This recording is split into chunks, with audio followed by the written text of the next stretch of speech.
নমস্কার বন্ধুরা, আমি মৌমিতা নিয়ে চলে এলাম একটা নতুন ভিডিও। তো এখানে আমার হাতে দুটো লুঙ্গি রয়েছে। তো আমি কিভাবে সেলাই করি সেটাই আজকে তোমাদেরকে দেখাবো। তোমরা হয়তো সবাই জানো কিভাবে সেলাই করতে হয়, বাট আমি কিভাবে সেলাই করি সেটাই। আমিও কিন্তু আগে অন্যরকমভাবে সেলাই করতাম, তার কারণে আমার কাপড়টা আরও বেশি লাগতো, সময়টাও বেশি লাগতো। কিন্তু এখন আমি কিন্তু এইভাবেই সেলাই করি, তাড়াতাড়ি করে হয়ে যায় অ্যান্ড খুব সুন্দরভাবে জিনিসটা বোঝাই যায় না যে সেলাইটা হয়েছে। তো এরকমভাবে দুটো পার্ট নিয়ে একদম লম্বাভাবে সেলাই করে নিয়ে গেলাম, টানা টানা করে। তারপরে এই যে দেখো জয়েন্টটা রয়েছে, আর সুতো ফুতো এক্সট্রাগুলো সব কেটে দেব। এইবারে কি হলো, ওই যে দুটো মাথা রয়েছে তার দুটো একসাথে মিলিয়ে একটা সাইড করে আস্তে করে ভাঁজ করে সুন্দর করে সেলাই করে দেবো, যাতে কি হবে কাপড়টাও আমাদের অল্প লাগবে আর লুঙ্গির ঘেরটাও পুরোপুরি থেকে যাবে।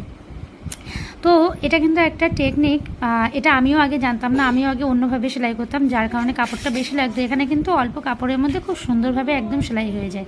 তো সেকেন্ডটাও আমরা সেম এইভাবেই করে